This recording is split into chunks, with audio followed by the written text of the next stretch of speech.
while Washington remains stuck in what's become a really costly political standoff. American economic diplomacy just pulled off something huge, a historic $350 billion commitment from South Korea. Yeah, it's fascinating, isn't it? You're seeing two sides, well, maybe the same strategic approach playing out. Here at home, it's paralysis, right? Day 29 of the government shutdown, services starting to feel the pinch. Right. But then overseas, you see this aggressive, high-stakes negotiation style actually delivering these massive multi-billion-dollar industrial wins, securing supply chains, boosting national defense. With that striking contrast, that's exactly what we want to unpack today. We've got a bunch of sources here covering the shutdown's economic hit, but also the incredible details of these recent trade deals with South Korea and China as well. So the big question for you listening right now is this. Is the domestic political pain, the chaos, the drag on the economy, is it worth the strategic multi-billion-dollar leverage the U.S. seems to be gaining abroad? Well, let's jump into that news hook, because the domestic impact is hitting right now. This shutdown is already putting significant downward pressure on the economy. That's the term being used. Significant downward pressure. Yeah, and we saw consumer confidence take a hit. It dropped 2.6% overall. And for high-income households, even sharper, down 4.6% just last week. This kind of internal fighting really slams sentiment. No doubt. But proponents would argue, I suppose, that it's a necessary cost for a bigger goal. That's the argument. Meanwhile, while D.C. is locked down, the administration finalized that massive trade deal with South Korea, and importantly, it wasn't won through, friendly consensus. No, it was leverage, tariff leverage. Exactly, using the threat of tariffs to secure this $350 billion investment package. And it's aimed right at key U.S. strategic industries. And a huge chunk of that, $150 billion, is specifically for revitalizing American shipbuilding. That's a massive win for the U.S. industrial base for defense readiness. A massive win, absolutely. And at the same time, they've managed to stabilize things a bit with China, tactically anyway. Secured critical soybean purchases, which is huge for agricultural states needing that cash flow. So the data, or at least the outcomes, seem to suggest this aggressive, maybe confrontational strategy is yielding results internationally, even if it's causing discomfort at home. That seems to be the narrative driving the strategy, yes. Okay, let's dig into the domestic standoff first. We're on day 29.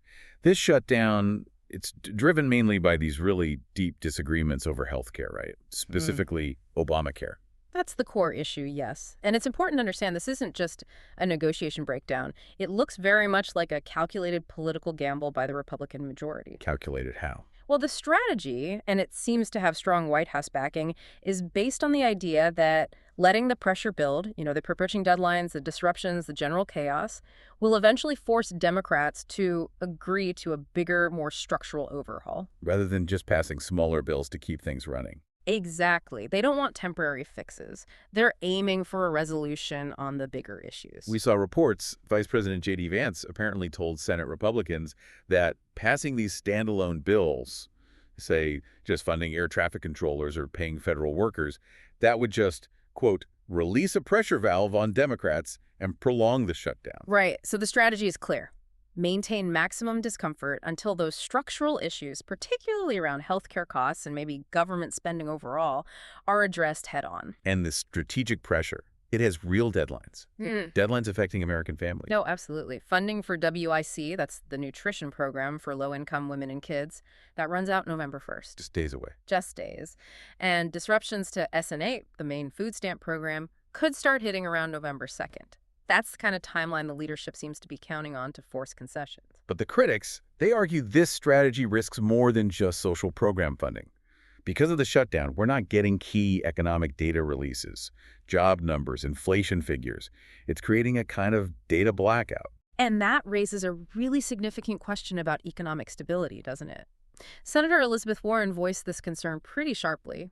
She argued that without good data, the Federal Reserve is essentially flying blind. Her quote was, "They're going to make interest rates like an airplane trying to land with only one wing."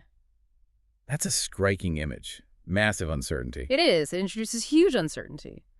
But again, the proponents of the shutdown strategy would argue that the cost of not acting, the cost of not getting these structural reforms, is actually far greater in the long run than this temporary economic slowdown caused by the shutdown pressure. Okay, so the domestic pressure is designed to force action. Let's pivot now and look at where a similar, very tough negotiating stance seems to have produced, well, undeniable economic success.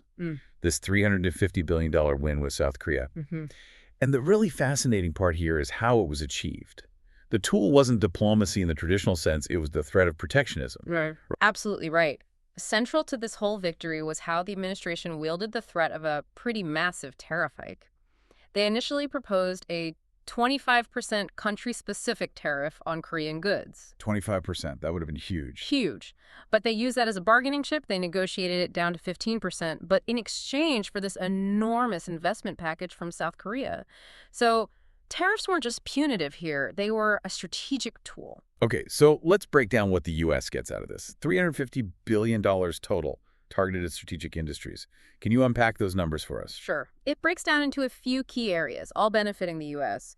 First, you've got $200 billion in direct cash investment flowing into U.S. manufacturing over the next 10 years. Okay, $200 billion cash. Right, and they've capped it at $20 billion a year. That's apparently to minimize the shock to South Korea's own foreign exchange market, which makes sense. Sensible. And the second part? Second, and this is maybe the most strategically significant piece, is $150 billion dedicated entirely to what they're calling the Make American Shipbuilding Great Again initiative, or MASS-GA. MASS-GA. Okay.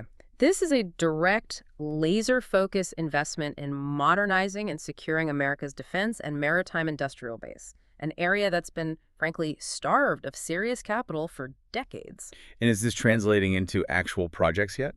It is. We're already seeing movement. HD Hyundai is partnering with Cerberus Capital Management on a $5 billion investment. The goal: modernize U.S. shipyards using advanced tech like automation, cut production times, boost competitiveness. Okay, so real investment, real tech upgrades. And then you have Hanwha Ocean. They acquired the Philly shipyard, remember? Right, in Philadelphia. Yeah. They're putting another $5 billion into their workforce and facilities there.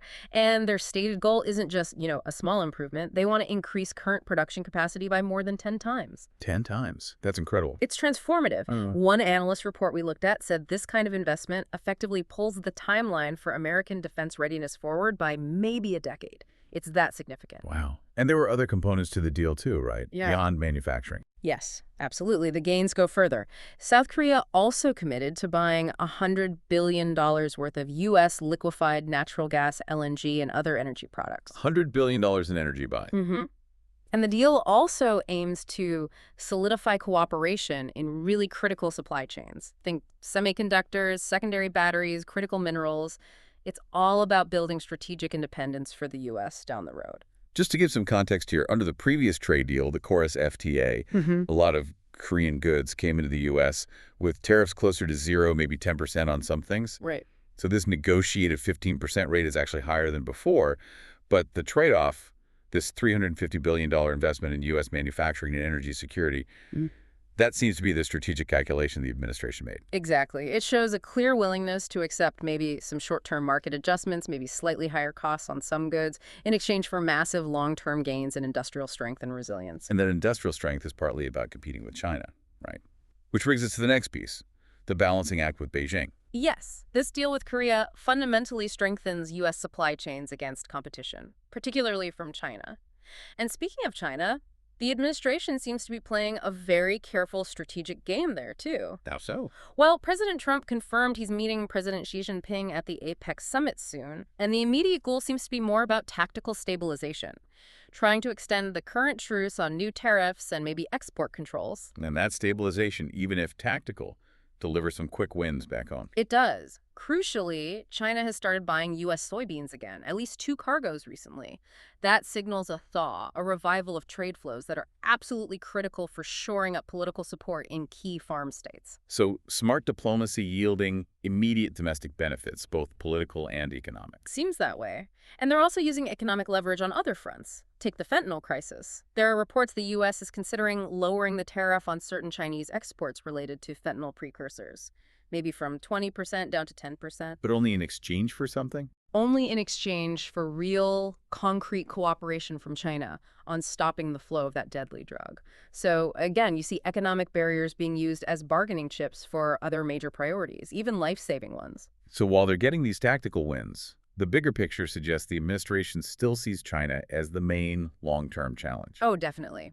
The strategy seems to view China as the, quote, higher priority threat, and they are actively working to restructure supply chains for that long game. Not just waiting, but proactively reshaping things. How are they doing that? Well, a key part is this hedging strategy on critical resources. The U.S. is actively signing deals for rare earth minerals with allies. Think Japan, Malaysia, Thailand, Australia. Diversifying away from China's dominance there. Precisely. It's a direct, calculated move to undermine China's near monopoly on minerals essential for high-tech manufacturing and defense. They're trying to rebuild global supply resilience, step by step, moving away from that dependency. Now, we should probably note, this whole tough tariff approach, it doesn't have universal support back home, does it? No, it definitely faces some domestic pushback, even within the Republican Party. The Senate recently held a symbolic vote, actually. 5 Republican senators, including prominent names like Rand Paul and Mitch McConnell, voted with all the Democrats to try and terminate tariffs on Brazil. Symbolic, you say? Yeah, purely symbolic in effect. Because House rules, which are strongly backed by the Republican leadership there, basically prevent those kinds of resolutions from ever reaching the floor for a binding vote. Ah, okay. So it signals some dissent, but doesn't change the policy.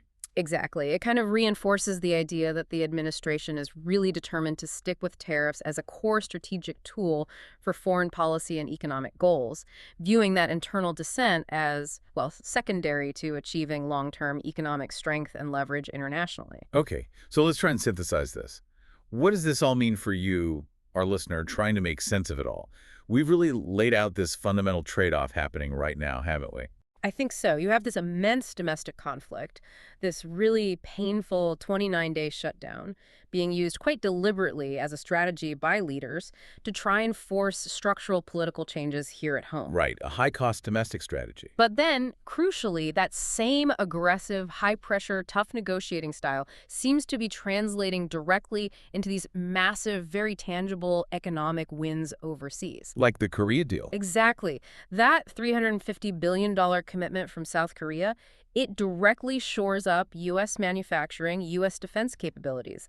It serves as powerful evidence, proponents would argue, that this strategy of confrontation, when leveraged correctly, actually produces concrete national strength. So the core takeaway from the perspective driving this strategy seems to be that the short-term political heat and the economic cost of fighting for, say, a smaller or more fiscally responsible government, that's seen as the necessary price to pay. The necessary price for securing America's long-term industrial power and independence on the world stage, that appears to be the calculation. Which leads us to a final, maybe provocative thought for you to consider.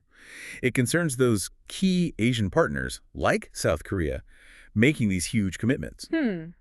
Yeah, South Korea and others in the region, they're trying very hard to maintain what they call pragmatic diplomacy. Trying to cooperate with both the U.S. and China, keep all doors open. Hedging their bets, basically. Pitching their bets, exactly. But with the U.S. now successfully using its leverage to force such deep strategic investments, locking them into critical U.S. supply chains for things like shipbuilding, energy, semiconductors, are these partners being forced to confront a kind of harsh reality? A reality where maybe that hedging strategy isn't sustainable anymore. Exactly. Is the pressure becoming too intense? Is that preliminary instinct they had to try and balance between the two giants? Is it becoming fundamentally unsustainable in this new era of direct competition? Something to definitely keep an eye on.